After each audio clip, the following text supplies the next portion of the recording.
नमस्कार बच्चों। हम जायसी के पद्मावत में से सिंघल द्वीप का वर्णन पढ़ रहे हैं और सिंघल द्वीप का जो वर्णन है उसमें कवि वहाँ के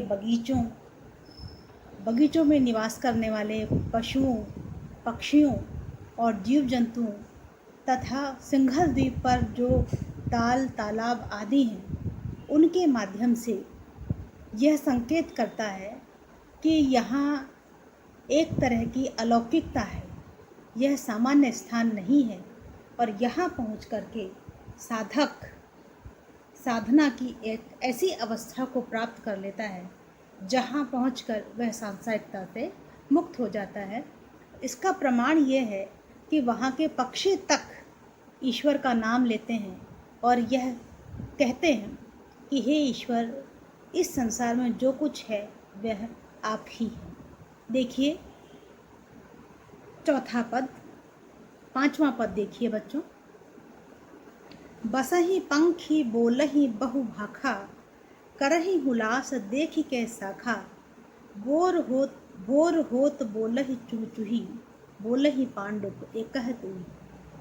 बसहि पंखी, उन वनों में बहुत से पंखी अर्थात पक्षी निवास करते हैं और बोलहि बहु भाखा, बहुत प्रकार की भाषाएं बोलते हैं, तरह तरह से अपनी अपनी वाणी में बोलते हैं। करहि हुलास देखि कै शाखा, और वहाँ की शाखाओं को, संपन्न शाखाओं को देख करके, पत्तों को देख करके करहि हुलास, आनंद करते हैं, आनंद पूर्वक उत्साह पूर्वक स्वर निकालते हैं। भोर होत बोलहि चुह चुही, भोर होते ही चुह चुही अर्थात फुल सूंघनी चिड़िया जो है वह बोलने लगती है।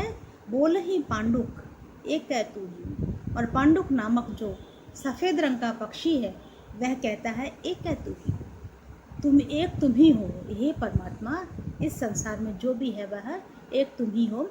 याद रखिए बच्चों कि अब कवि जो है आगे आने वाली पंक्तियों में जो पक्षी जिस तरीके से बोलता है और उसकी वाणी हमको जैसे सुनाई पड़ती है, कवि ने उसी वाणी को प्रतीकात्मक अर्थ में इस पद में अभिव्यक्त किया है। जैसे पांडुप की आवाज़ जो है वह एक तू ही जैसी सुनाई पड़ती है, लेकिन कवि कहता है कि मानो पांडुप जो है वह अपनी वाणी से ही संदेश दे रहा है, हे परमात्मा, जो भी है वह तुम ही हो, एक तुम ही हो। सारों सुआ जो रह चह करही, सारों अर्थात सारिका, मैना, सुआ अर्थात तोता, तोता और मैना रह चह करही, चहक रहे हैं, चहक चहक करके बोल रहे हैं। कुरही परेवा और कर बरही, परेवा अर्थात कबूतर, कुरही फुदक रहे हैं, कबूतर इधर से उधर फुदक रहे हैं, और कर बरही और नाना प्रकार की वाणी निकाल रहे हैं। पीव पीव कर लाग पपीहा, पपीहा भी पिव पिव की वाणी तुम्हारा ही नाम ले रहा है। तुही कर गडुरी जीहा, और पुनः कवि यहाँ संकेत कर रहा है कि गडुरी नामक का जो पक्षी है, गडुरी नाम का जो पक्षी है वह भी तुही तुम ही हो कह करके जी हाँ वहाँ पर जीवित रहता है, बोलता है। कुहू कुहू करी कोयल रखा, और चारों ओर कोयल ने भी कुहू कुहू का स्वर मचा रखा है। और भृंगराज बोल बहु भाखा, और भृंगराज जो है वह भी बहुत प्रकार की भाषाएं बोलता है, तरह तरह की वाणी बोलता रहता है। दही दही करी महरी पुकारा, महरी एक चिड़िया का नाम है जिसका दूसरा नाम ग्वालिन भी है।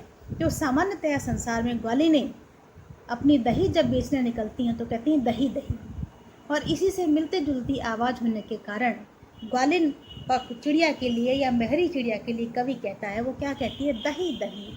यहाँ संकेत अर्थ में देखें, समास अर्थ में देखें तो कवि ये कहना चाहता है कि महरी मानो ये कहना चाहती है, हे परमात्मा, दही मुझे प्रदान करो, अपना आशीर्वाद मुझे प्रदान करो, दही दही अपनी कृपा मुझ पर करते रहिए, देव देव हे ईश्वर प्रदान करें। हारिल बिनवै आपन हारा, और हारिल नाम का जो पक्षी है वह आपन हारा, अपने हालचाल, हारा अर्थात अपने हालचाल की अभिव्यक्ति कर रहा है, बोल रहा है। कुहू कही मोर सुहावन लागा, और मोर जो है कुहुक कुहुक करके इस वातावरण को और भी सुहावना बना रहा है। होई कुराहर बोलहि कागा, होई कुराहर बोलहि कागा, लेकिन जहाँ पर कौवा बोल रहा है वहाँ भांति भांति का कोलाहल हो रहा है, कुराहल कोलाहल शोर हो रहा है। अर्थात जो मधुर आवाज़ें थीं उनके लिए कवि ने कल्पना की है कि वे सारी आवाज़ें मानो ईश्वर की ओर संकेत करती हैं, और जो कटुवाणियाँ हैं वे मानो संसार में कोलाहल मचा करके रह जाती हैं। जावत पंखी जगत के भरी बैठे अमराऊ, आपनी आपनी भाषा ले हृदय करनऊ। जावत पंछी जगत के, इस संसार के पक्षी जा जा करके उस हरी भरी अमराई में भरी बैठे, उस हरी भरी अमराई में जा कर के बैठते हैं और आपनी आपनी भाषा ले दई करनाऊ, और अपनी अपनी भाषा में दई अर्थात देवता का, परमात्मा का, ईश्वर का नाम लेते हैं। इसको थोड़ा व्यापक अर्थ में देखिए बच्चों, कवि एक बहुत अच्छी बात ये कहना चाहता है कि सूफी संत जो थे उन्होंने विभिन्न धर्मों में एकता का प्रयास किया है। तो यहाँ जो आप अपनी अपनी भाषा ले दई करनाऊ, पक्षी जो अपनी अपनी भाषाओं में देवताओं का नाम ले रहे हैं, उसका अर्थ हम ये लगा सकते हैं कि नाना प्रकार के मत मतांतरों वाले लोग अपनी अपनी भाषा में उसी एक परमात्मा का नाम लेते हैं, उसी की आराधना करते हैं। इस प्रकार से यह जो पद था, इस पद में भाषा साधारण होते हुए भी समासोक्ति अलंकार हम इसमें देख सकते हैं, और उत्प्रेक्षा अलंकार, क्योंकि कवि बार बार ये कल्पना करता है कि जैसे पक्षी जो है वे ईश्वर का नाम ले रहे हैं। तो यहाँ पर समासोक्ति अलंकार है, उत्प्रेक्षा अलंकार है, और अवधि की बहुत अवधि भाषा का बहुत सुंदर बोलचाल का रूप हमें यहाँ पर दिखाई पड़ता है। अब बच्चों में आपको पढ़ाऊँगी नवां पद। यह पद हालांकि मैंने आपको भेजा नहीं, पूरा नहीं भेजा है, इसलिए अंतिम पंक्तियों को आप ध्यान से सुनिएगा। ताल तालाब बरन नहीं जाही, सूझे वार पार किछु नाही, फूले कुमुद सेत उजियारे, मानहु उए गगन मह तारे। ताल तालाब बरन नहीं जाई, इस सिंघल द्वीप के जो ताल हैं, तालाब हैं, वे इतने सुंदर हैं कि उनका वर्णन नहीं किया जा सकता। सूझे वार पार किछु नहीं, और उनका पारावार कहीं दिखाई नहीं पड़ता है, उनके आर पार कुछ नहीं दिखाई पड़ता है। अर्थात हम उनको समझ पाने में असमर्थ हैं, या वे इतने बड़े हैं कि हम उनके पार नहीं देख पा रहे हैं। फूले कुमुद सेत उजियारे, उन तालाबों में श्वेत और प्रकाशवान सफ़ेद, सुंदर सफ़ेद चमकीले कुमुद कमल खिले हुए हैं। मानहु उए गगन मह तारे, पुनः कवि उत्प्रेक्षा अलंकार का सहारा लेके कहता है मानहु उए गगन मह तारे, और वे सफ़ेद रंग के कमल कैसे लगते हैं, मानो आकाश में, नीले आकाश में तारे उग आए हैं। नीले स्वच्छ तालाब के पानी में खिले हुए वे सफ़ेद कमल कैसे लग रहे हैं, मानो नीले आकाश में तारे उगाए हैं। उत्प्रेक्षा अलंकार है इस पंक्ति में। उतरही मेघ चढ़ही लई पानी, चमकही मच्छ बीज के बानी। उतरही मेघ चढ़ही लई पानी, मेघ भी वहाँ तालाबों पर उतर करके आते हैं और चढ़ई लई पानी, यहाँ का पानी ले जा करके वर्षा करते हैं, पानी ले करके पुनः ऊपर चले जाते हैं। चमकही मच्छ बीज के बानी, और इसके अंदर जो मछलियाँ हैं वे मछलियाँ इतनी चमकीली हैं, ऐसी लगती हैं बीज के बानी, बिजली जैसी चमकती हैं। इस जल के अंदर रहने वाली मछलियाँ बिजली की तरह से चमकती हैं। पौरही पंख सुसंगहि संगा, और वे अपने पंखों को फैला करके जल पंछी जो हैं सुसंगहि संगा, एक दूसरे के साथ इस जल में तैरते हैं। श्वेत पीत राते पहुरंगा, और उनके श्वेत, पीले, लाल और नाना प्रकार के रंग दिखाई पड़ते हैं। चकई चकवा केली कराही, चक्रवाक पक्षी और चकवी दोनों मिलकर के वहाँ केली क्रीड़ा कर रहे हैं। मिसी के बिछोह दिन ही मिली आई, वही चकवाचक। इन पंक्तियों को फिर से देख लीजिए बच्चों। कुररही सारस करही हुलासा, जीवन मरण सो एक ही पासा। केवा सोन ढेक बगलेदी, रही अबोल मौन जल भेदी।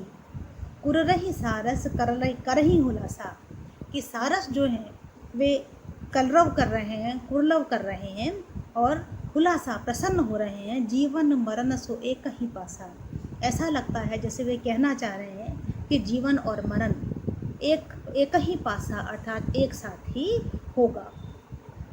केवा सोन ढेक बगलेदी, केवा सोन ढेक और बगुली ये सब जल पक्षी जो हैं, रही अबोल मौन जल भेदी, रही अबोल बिना बोले मौन होकर के पानी पर अपनी जगह बनाए हुए हैं, बना लेते हैं और जल भेदी मौन होकर के चुपचाप जल को भेद करके मछलियों को पकड़ते हैं।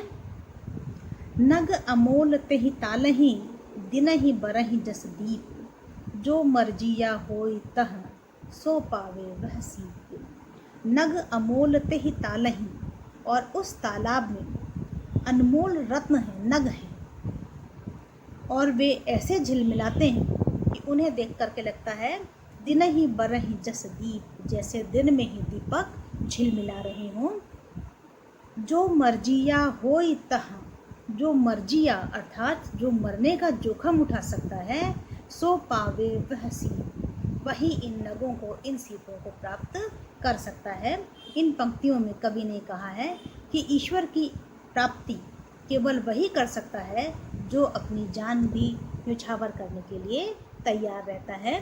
कबीर ने भी लगभग इसी से मिलती जुलती बात कही है, और कबीर कहते हैं कि जो व्यक्ति अपने प्रेम साधना से ईश्वर को प्राप्त करना चाहता है वो कैसा होना चाहिए, या उसके विषय में वो कहते हैं, जिन खोजा तिन पाइया, गहरे पानी पैठ। मैं बपुरा बूढ़न डरा, रहा किनारे बैठ। कवि कहते हैं कि जिन खोजा तिन पाइया, कि जो व्यक्ति खोजेगा वही व्यक्ति प्राप्त कर सकेगा। क्या खोजेगा? गहरे पानी पैठ, कि तालाब में, समुद्र में बहुत सारे मोती हैं, लेकिन उनको वही प्राप्त कर सकता है जिसमें गहराई में उतर सकने की सामर्थ्य है। जो जे मन डूबन बूढ़न से डरा, कि जो भी व्यक्ति डूबने से डरता है, रहा किनारे बैठ, वह इस संसार रूपी किनारे पर आकर के बैठा रहता है, वह कभी भी ईश्वर की प्राप्ति नहीं कर पाता है। अर्थात ईश्वर को प्राप्त करने के लिए संसार को छोड़ने का जोखिम तो उठाना ही पड़ेगा। यहाँ कवि ये कहना चाहता है, बहुत सरल और मधुर अवधी भाषा में कवि ने यहाँ पर पुनः रहस्यवादी संकेत दिया है।